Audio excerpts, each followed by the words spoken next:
இறை வார்த்தை லூக்கா நற்செய்தி அதிகாரம் 9 இறைவசனங்கள் 57 முதல் 62 முடிய.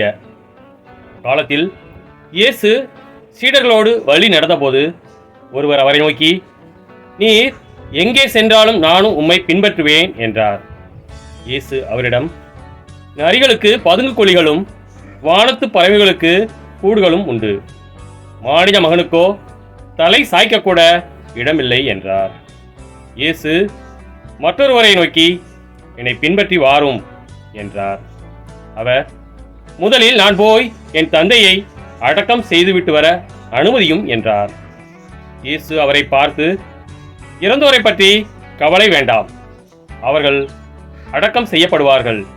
நீர் போய் இறை ஆட்சியை பற்றி அறிவியும் என்றார். வேறொருவரும், ஐயா, உம்மை பின்பற்றுவேன், ஆயினும் முதலில் நான் போய் என் வீட்டில் உள்ளவர்களிடம் விடை பெற்று வர அனுமதியும் என்றார்.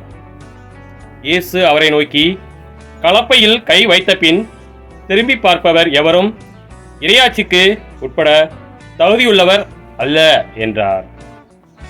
கிறிஸ்துவின் நற்செய்தி.